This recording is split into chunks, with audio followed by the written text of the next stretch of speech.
ಪ್ರಪಂಚದಾದ್ಯಂತ ಕ್ರಿಶ್ಚಿಯನ್ನರು ಈ ವಾರವನ್ನು ಪವಿತ್ರ ವಾರವನ್ನಾಗಿ ಆಚರಿಸುತ್ತಾರೆ.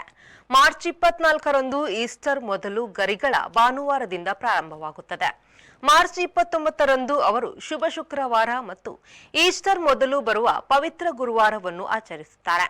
ಯೇಸುಕ್ರಿಸ್ತನು ತನ್ನ ಶಿಷ್ಯರೊಂದಿಗೆ ಕೊನೆಯ ಭೋಜನವನ್ನು ಮಾಡಿದ ನೆನಪಿಗಾಗಿ ಈ ದಿನವನ್ನು ಆಚರಿಸಲಾಗುತ್ತದೆ. ಪುತ್ತೂರಿನ ಹೃದಯ ಭಾಗದಲ್ಲಿ ಇರುವ ಮಾಯಿದೆ ದೇವುಸ್ ಚರ್ಚ್ನಲ್ಲಿ ಪವಿತ್ರ ಗುರುವಾರವನ್ನು ಆಚರಿಸಲಾಯಿತು. ಪ್ರಧಾನ ಧರ್ಮಗುರುಗಳಾಗಿ ವಂದನೀಯ ಲೋಹಿತ್ ಅಜಯ್ ಮಸ್ಕರಿನಸ್ ರವರು ಬಲಿಪೂಜೆಯನ್ನು ನೆರವೇರಿಸಿದರು. ವಿಜಯ ಗ್ರಾಮೀಣ ಪ್ರತಿಷ್ಠಾನ ಮಂಗಳೂರು ಪ್ರಾಯೋಜಕತ್ವದಲ್ಲಿ ಭಾರತೀಯ ವಿಕಾಸ ಟ್ರಸ್ಟ್ ಮಣಿಪಾಲ, ರಾಷ್ಟ್ರೀಯ ಗ್ರಾಮೀಣ ಜೀವನೋಪಾಯ ಅಭಿಯಾನ ಬ್ರಹ್ಮಾವರ ವಲಯ ಮತ್ತು ಸಂಜೀವಿನಿ ಒಕ್ಕೂಟ ಹನೆಹಳ್ಳಿ, ಗ್ರಾಮ ಪಂಚಾಯತ್ ಹನೆಹಳ್ಳಿ ಸಹಕಾರದಲ್ಲಿ ಮಹಿಳೆಯರಿಗೆ 7 ದಿನಗಳ ಆರಿ ಎಂಬ್ರಾಯ್ಡರಿ ತರಬೇತಿಯ ಸಮಾರೋಪವು ಹನೆಹಳ್ಳಿ ಗ್ರಾಮ ಪಂಚಾಯತ್ನ ಸಭಾಭವನದಲ್ಲಿ ನಡೆಯಿತು. ಈ ಸಂದರ್ಭ ಮುಖ್ಯ ಅತಿಥಿ ವಿಜಯ ಗ್ರಾಮೀಣ ಪ್ರತಿಷ್ಠಾನದ ಸಚಿನ್ ಹೆಗ್ಡೆ, ಸಂಜೀವಿನಿ ಒಕ್ಕೂಟದ ಅಧ್ಯಕ್ಷೆ ಪ್ರೇಮಲತಾ ಶೆಟ್ಟಿ, ಭಾರತೀಯ ವಿಕಾಸ ಟ್ರಸ್ಟ್ನ ರಾಘವೇಂದ್ರ ಆಚಾರ್ಯ ಕೆದೂರು, ಪ್ರತಿಮಾ ವಾರಂಬಳ್ಳಿ, ಸಂಜೀವಿನಿ ಒಕ್ಕೂಟದ ಅಧ್ಯಕ್ಷೆ ಹೇಮಾ ಜಗನ್ನಾಥ, ತರಬೇತುದಾರರಾದ ಭಾರತಿ ಮತ್ತು ನಿಶ್ಮಿತಾ ಮೊದಲಾದವರು ಉಪಸ್ಥಿತರಿದ್ದರು.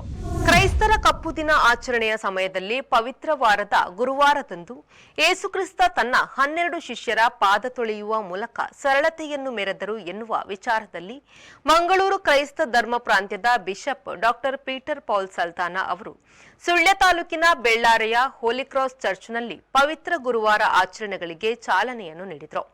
ಯೇಸುಸ್ವಾಮಿ ತನ್ನ ಶಿಷ್ಯರ ಪಾದಗಳನ್ನು ತೊಳೆಯುವ ಮೂಲಕ ಲೋಕಕ್ಕೆ ಪ್ರೀತಿ, ಮಾನವೀಯತೆ, ವಿನಮ್ರತೆ, ಸೇವೆ ಮುಂತಾದ ಮಾನವೀಯ ಮೌಲ್ಯಗಳನ್ನು ಸಾರಿದ್ರು.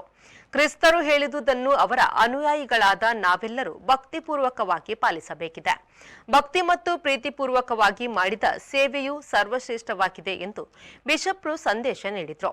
ಈ ಸಂದರ್ಭ Bellare Holy Cross ಚರ್ಚ್ನ ಧರ್ಮಗುರು father Antony Prakash ಮೊಂತೆರೋ ಪೂಜಾ ವಿಧಿಯನ್ನು ಉಪಸ್ಥಿತರಿದ್ದರು. ಪಂಜ ಚರ್ಚಿನ ಪ್ರಧಾನ ಗುರು ಫಾದರ್ ಅಮಿತ್ ರೋಡ್ರಿಗಸ್ ಉಪಸ್ಥಿತರಿದ್ದರು.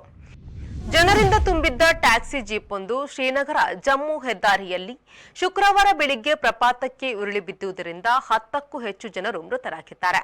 ಸ್ಥಳೀಯ ಪೊಲೀಸ್, ಎಸ್ಡಿಆರ್ಎಫ್, ರಾಜ್ಯ ವಿಪತ್ತು ನಿರ್ವಹಣಾ ಪಡೆ, ನಾಗರಿಕ ಕ್ಷಿಪ್ರ ಪ್ರತಿಸ್ಪಂದನಾ ತಂಡದವರು ಕಾರ್ಯಾಚರಣೆಯಲ್ಲಿ ತೊಡಗಿದ್ದಾರೆ.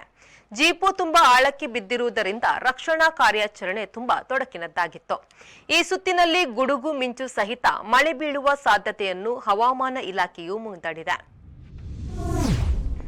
ಪವಿತ್ರ ದಿನವಾದ ಶುಭ ಶುಕ್ರವಾರದಂದು ದಕ್ಷಿಣ ಕನ್ನಡ ಜಿಲ್ಲೆಯಲ್ಲಿ ಕ್ರೈಸ್ತರು ಧ್ಯಾನ ಹಾಗೂ ಪ್ರಾರ್ಥನೆಯ ಮೂಲಕ ಆಚರಿಸುತ್ತಿದ್ದಾರೆ. ಚರ್ಚ್ಗಳಲ್ಲಿ ಬೆಳಗ್ಗಿನಿಂದ ಪ್ರಾರ್ಥನೆ, ಧ್ಯಾನ, ಯೇಸುವಿನ ಶಿಲುಬೆಯ ಹಾದಿಯ ವಾಚನ ನಡೆಸಲಾಗುತ್ತಿದೆ. ಮಂಗಳೂರು ಬಿಷಪ್ ಅತಿ ವಂದನೀಯ ಡಾಕ್ಟರ್ ಪೀಟರ್ ಪೌಲ್ ಸಲ್ತಾನ ನಗರದ ಕೊಡಿಯಾಲ್ ಬೈಲ್ನ ಚಾಪೆಲ್ನಲ್ಲಿ ನಡೆದ ವಿಶೇಷ ಪ್ರಾರ್ಥನಾ ಕಾರ್ಯಕ್ರಮಗಳನ್ನು ನೇತೃತ್ವ ವಹಿಸಿದ್ರು. ಮಂಗಳೂರಿನ ಮಿಲಾಗ್ರಿಸ್ ಚರ್ಚ್ ಸೇರಿದಂತೆ ಜಿಲ್ಲೆಯ ಬಹುತೇಕ ಚರ್ಚ್ಗಳಲ್ಲಿ ಯೇಸುಕ್ರಿಸ್ತರ ಬಂಧನ, ಶಿಲುಬೆಯ ಮೇಲೆ ಮರಣವನ್ನಪ್ಪುವ ಘಟನೆಗಳನ್ನು ಪ್ರಸ್ತುತಪಡಿಸಲಾಯಿತು. ಶಿಲುಬೆಯ ಹಾದಿಯ 14 ಪ್ರಮುಖ ಘಟ್ಟಗಳನ್ನು ನೆನಪಿಸಿ ಧ್ಯಾನಿಸಿ ಪ್ರಾರ್ಥನೆ ನಡೆಯಿತು.